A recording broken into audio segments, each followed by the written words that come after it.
Hello guys. I really think it's about time our country, the education service and the government started to review our education system. I just watched an interview between KSM and the lady who hosts the National Science and Maths Quiz. She said the guys who won the 2018 competition, the guys who won, assuming to be the brightest and the best, went for a competition in Brazil and they had to drop out because they couldn't take part of the competition. Because apparently when they got there, it had everything to do with practical. And they couldn't do it. And these are the youth that are supposed to take the country to the next level. They can write down everything they know about engineering and science, but they can't put it into practicals.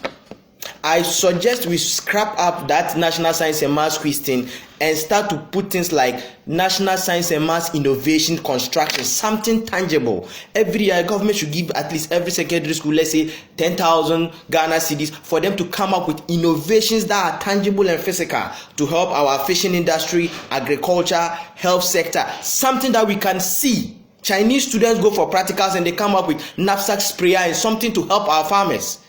That is what pushes a nation forward. We have an education system which is archaic and outmoded, and the people sitting on the top of the educational system don't have the funniest notion of how to fix this system. And we are educating people with baggage and nonsense. What courses are they doing now? Political science, actually what science, human resource. What are those things doing to our economy?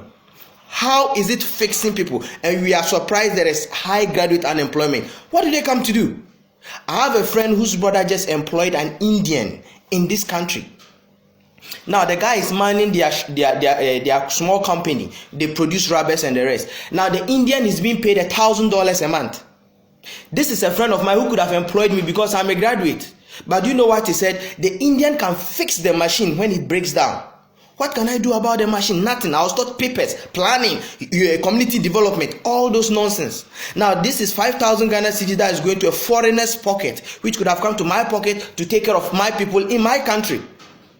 And we sit down there and we talk big English on those podiums when our education system is messed up and nothing seems to work.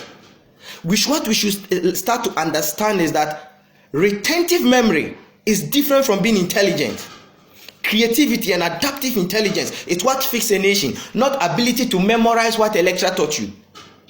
We have lazy lecturers sitting around. All they do is go to Google, download anything about something and just come and teach. They don't even have books of their own. And we are sitting there. As at now, we can't create incubators. We can't do things that can help our own system. We can't build tractors. Things that can help us. We can't do any. I have a friend who had the opportunity to go to school abroad. He went and learned welding. Now, our ignorant education system will look down upon a skill like welding. He's welding in an oil company and he's making millions of dollars. Just being a welder in an oil company.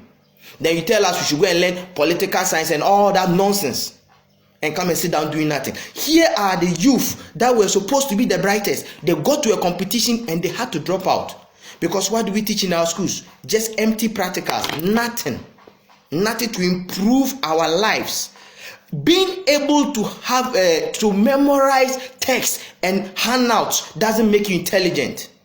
Looking at your society, looking at the problems we are facing and being able to fix it is what changes a society. We have a useless education system from class 1 to the final distance, and you people are sitting down, spending money, going to workshops and doing nothing about it.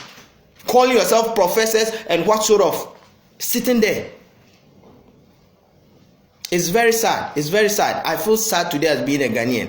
Look, living in a country that does not understand anything about the concept of education. If you doubt what I'm saying, go to YouTube and watch the interview of the CEO of Apple, the Apple company. He is the CEO of one of the wealthiest companies. Last year, they hit $1 trillion. Go and watch an interview about him and about what he said about China. He said they are in China because of the high level of skill available in China. That is why all the companies are there. We have deindustrialized our educational system and graduates come up with just papers and no sort of skill whatsoever. And our puppets called the politicians sit there and do the bidding of the Americans and the Federal Reserve and do whatever they want. And the country is just moving into the drain. You wonder why a Ghanaian gets a master's degree, gets to the UK or the US, and they put you in a supermarket to sell. What skill do you have?